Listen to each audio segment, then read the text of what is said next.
eu vou falar um pouco hoje sobre Node.js em sistemas legados, né? Então, quem sou eu, né, primeiramente? Então, meu nome é Vitor Seron, eu tenho 23 anos, eu sou de Lins, no interior de São Paulo, então aí, como o Eduardo já falou, é bem interior mesmo, fica mais ou menos uns 500 quilômetros aí da capital, um pouco longe. E eu sou formado em análise de desenvolvimento de sistema aqui pela FATEC de Lins, e atualmente eu trabalho no Desk 360, que é a ferramenta de sistema de gestão de atendimento da local web. Então, a empresa que eu trabalho, ela fica em Marília, que é 70 quilômetros daqui, porém por conta da pandemia eu estou trabalhando home office e voltei para minha cidade. Então, vamos lá, começando. Então, o que a gente vai ver hoje, né? Vamos ver um pouco sobre sistema legado, o que é um sistema legado, o que faz ele ser um sistema legado, né? Arquitetura monolítica e arquitetura de microserviços, como que eles vão se relacionar aí, quais vantagens e desvantagens de cada uma. E também um exemplo prático de como que é possível integrar o Node em um sistema legado, ok? Então, qual que é o começo, né? Como que um software começa, né? Normalmente todo software ele começa pequeno, com poucas regras de negócio. Então, normalmente é uma empresa que acabou de ser criada, ou alguém tem uma ideia lá, ou dentro da própria empresa tem alguma ideia de um novo produto que pode agregar valor para os clientes. Então, esse sistema começa aí com poucas regras de negócio, pequeno, bem tranquilo de mexer, é bem legal dar aquele new project, né? É bem facinho ali, você vai colocando as coisas, integrando, né? E aí, então o sistema ele começa pequeno, aí logo ele vai lá e ganha a primeira regra de negócio dele, depois a segunda, a terceira, até que ele vai lá, cria-se a quarta regra de negócio que já é para corrigir a primeira, né? E isso acontece bastante, isso daí pode acontecer por vários motivos, né?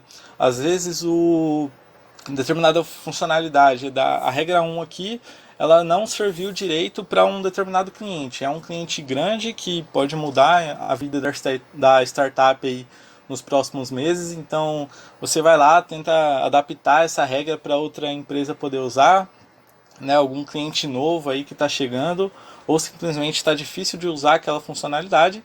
Então essas regras elas começam a crescer o sistema fica muito inflado, e aí quanto mais inflado, mais código vai indo, e o sistema vai crescendo dessa maneira, né? E aí normalmente o sistema ele vai crescendo sem esse planejamento adequado, né? E aí, por exemplo, o time de produto vai lá, chega para o time de desenvolvimento, chega aqui com uma determinada funcionalidade e precisa fazer aqui. Se sem essa funcionalidade o time comercial não consegue fechar com o cliente X ou Y, então é tudo para ontem, é tudo prazo estourado aí. E aí o sistema acaba que vai crescendo e aí o próprio time de produto e de desenvolvedor vão tomando decisões aí no meio do caminho que lá na frente pode ocasionar outras situações, né? E aí normalmente também cresce sem documentação, então se o sistema está crescendo sem planejamento até para as funcionalidades, imagina documentação, né? Que o pessoal não faz muito. Sem boas práticas de programação, e isso pode ser boa prática de declaração de variável mesmo, sabe? Às vezes eu vou lá, estou desenvolvendo um projeto e coloco uma variável nome underline pessoa. Aí o outro programador que está na minha equipe vai lá e separa o nome pessoa com o P maiúsculo, com o padrão camel case, né? E isso daí já são dois padrões diferentes. Aí outra pessoa vai lá, vai criar um arquivo, cria tudo com letra maiúscula. Aí o outro vai lá e cria tudo com letra minúscula. Isso já é um antipadrão, aí já são 4 regras em 2 pessoas, né? Então imagina isso crescendo muito mais e com várias regras de negócio chegando, tudo acontecendo, tudo urgente, isso pode crescer e ficar gigante, né? E outro problema também é sem atualização da versão da linguagem, né? Isso é muito importante também. Vamos supor, o sistema começou com o Node 5, a gente já está no Node 12 e o sistema não recebe atualização, né? E isso acaba resultando em quê, né? Resulta num software difícil de dar manutenção, porque imagina você tendo que pegar um código aí para você olhar, tentar entender ele, sendo que cada variável está de um jeito. Às vezes tem uma variável que chama array lá no meio do código, que até você saber o que chega lá nessa variável, você já perdeu tempo do seu desenvolvimento. Então isso dificulta você dar manutenção ali, porque até você entender aquela funcionalidade, o que está fazendo, você já perdeu bastante tempo do seu dia. Também é difícil de escalar. Aqui, difícil de escalar que eu falo também é na parte de criação de novas funcionalidades, porque às vezes é até uma funcionalidade simples, porém, com tanto de coisa que tem, o tanto de código que já está implementado ali, fica difícil de uma outra pessoa pegar e fazer alguma nova funcionalidade em cima daquilo. O software fica também mais vulnerável, então isso aqui também na parte da atualização da linguagem. Toda linguagem de programação, elas vão soltando packs de atualizações, e nesses packs você pode ter certeza que eles têm atualizações de segurança. Essas atualizações de segurança elas acontecem no sistema. E aí, quando você deixa o seu software lá sem essa atualização da versão, você acaba não tendo direto esses pacotes de segurança incrementados. E isso pode criar vulnerabilidade no seu sistema. E também, entre outros motivos aí que vão acontecendo e deixam o sistema legado, né? E aí, normalmente, a arquitetura de um sistema legado, como que ela funciona, né? Como que ele é feito? Normalmente, é sempre utilizado monólito, né? Então, o monólito é um sistema aí onde toda a base do código fica em um lugar. Ou seja, todas as funcionalidades ali vão sendo colocados todos no mesmo projeto, ali na mesma pastinha. Então, se surge alguma funcionalidade nova para fazer, você já pega algum módulo ali, já clona ele, já implementa isso daí. Então, toda a base fica no mesmo lugar. E aí, por essa base estar no mesmo lugar, normalmente é só um deploy. Tá? Então, quando vai subir isso daí para produção, o sistema inteiro sobe junto. Então, isso que é um monólito. Então, como um exemplo aqui, né? Aqui a gente teria o sistema de monólito, e aí é criada a primeira funcionalidade dentro dele, a segunda, a terceira, a quarta. Então, todas as funcionalidades vão sendo implementadas aqui dentro do mesmo código base. E o monólito não tem só pontos negativos, né? Ele tem vantagens também, principalmente no começo aí. Ele é mais fácil de ser criado, porque caso você está ali fazendo a criação, você pensa ali como que você vai fazer a primeira arquitetura, né? A arquitetura básica normalmente de operações de CRUD aí, que é criar, ler, atualizar e deletar um registro. Então você faz a primeira estrutura base e aí o resto do sistema você vai meio que adaptando, pegando daquele módulo que já está pronto, faz uma adaptação aqui, coisa rápida, e você já vai passando isso daí. Então ele acaba sendo mais fácil de criar, você consegue colocar mais código ali em um curto espaço de tempo, principalmente no começo. A curva de aprendizado dele também é menor, porque como é todo um código base ali, fica mais fácil de você acabar pegando ali como que funciona, como que está determinada variável, como que está determinada pasta, você já acaba decorando mais fácil onde que vai estar cada coisa, caso você precise dar manutenção ou fazer alguma coisa nova. E aí também é mais fácil de dar manutenção no começo, porque é um código menor, é mais tranquilo de se mexer, poucas pessoas ali normalmente estão mexendo, então isso facilita bastante. Algumas desvantagens é que pode ser difícil escalar, né, depois que vira uma bola de neve com um sistema gigante. Impacto maior de bugs, porque exatamente o sistema ele está todo no mesmo código base. Então, dependendo da funcionalidade que tiver um bug ali no seu sistema, pode derrubar o sistema inteiro, né? Se a sua infra cair aí também, provavelmente vai cair o seu sistema inteiro. E isso te dá um impacto muito maior. O código também, depois de um tempo, ele começa a ter alta dependência, né? Então, é aquela coisa, você vai mexer no módulo e para mexer nele você vai ter que mexer bastante coisa ali. Você até tem medo, às vezes, de quebrar alguma coisa que já está funcionando, né? Porque está todo um código ali todo amarrado, é mais difícil, né? E também pouca flexibilidade aí no código. E aí, como que a gente pode pegar esse sistema legado, né? E utilizar o Node para poder integrar isso, né? Vou tomar uma água rapidinho.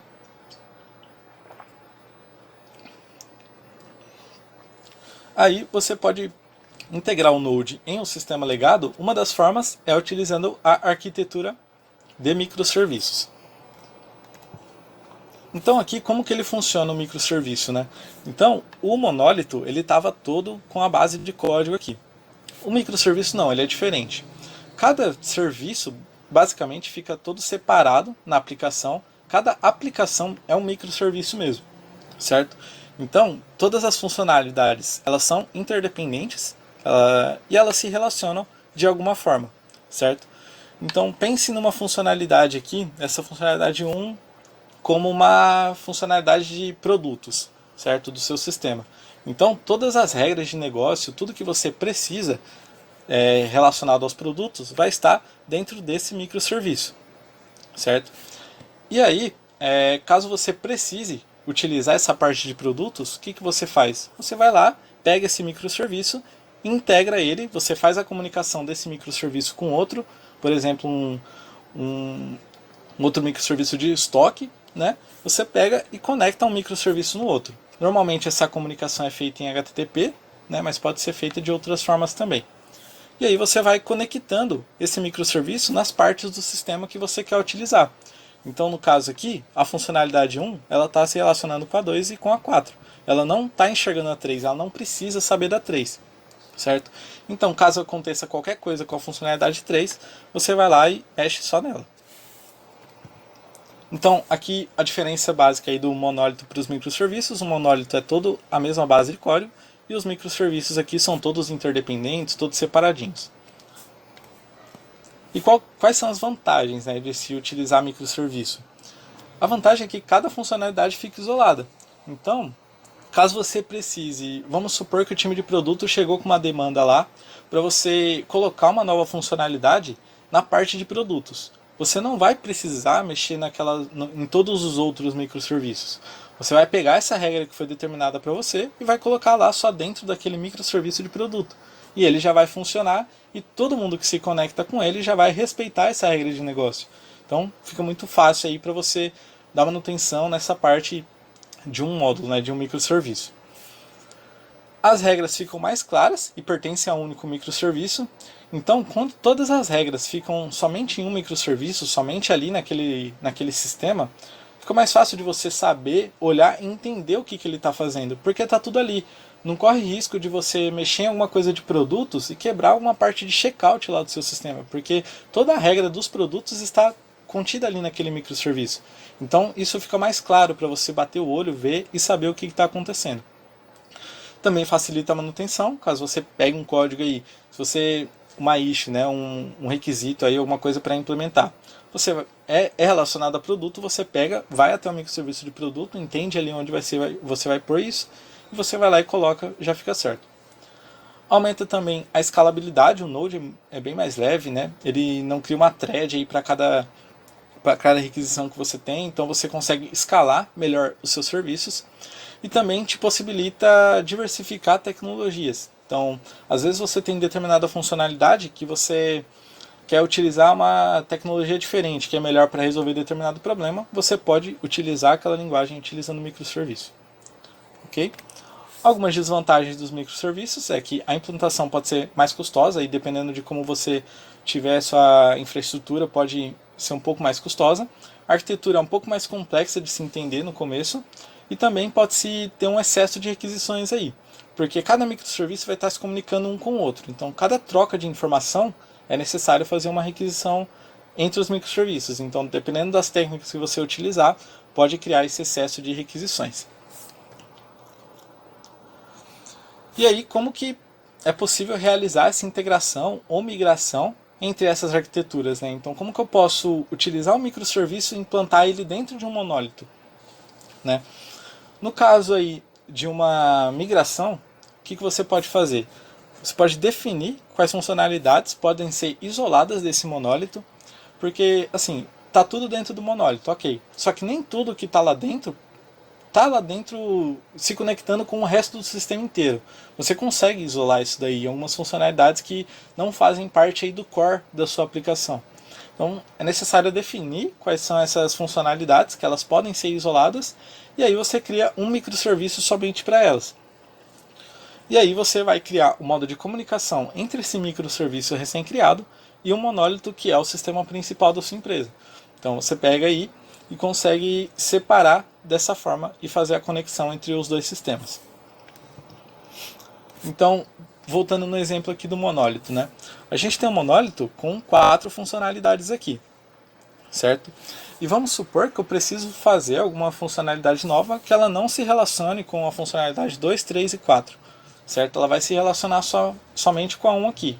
Então Então é possível criar um microserviço isolado aqui dessa aplicação, é outra aplicação separada aqui, é um new project basicamente, e você vai lá, coloca todas as regras de negócio, tudo que é necessário para esse serviço funcionar, e você cria a forma de comunicação entre tudo que está dentro desse monólito, essa funcionalidade 1 aqui, com esse microserviço. Então acaba que você consegue aí, dessa forma, adaptar e criar uma funcionalidade totalmente isolada do seu sistema. Você consegue separar isso daí. E aí, conforme o sistema for crescendo e for passando o tempo, você pode criar o microserviço 2, que ele se relaciona com a funcionalidade 2 e 4, o microserviço 3, que ele se relaciona só com a funcionalidade 3, e isso vai crescendo e você consegue manter separada essa responsabilidade aí do código. E aí, quais benefícios a gente ganha num sistema assim, né? Então, você consegue isolar regras de negócio específica. Então, uma regra de negócio que ela não vai interferir ali no core do seu sistema, mas ela pode mexer em bastante coisa, você consegue isolar isso daí. E aí a gente tem aqueles ganhos lá de trás. Então, a gente consegue melhorar a manutenção, e entre outros pontos aí que você consegue ter de melhoria utilizando a arquitetura dessa forma. Facilita também a manutenção, então muito de acordo com o que eu falei, como fica tudo isolado, as regras ficam isoladas aí no sistema, caso chegue algum requisito novo, alguma coisa para você fazer, né? O time de produto chega para você com isso, você vai lá e dá manutenção somente nesse microserviço.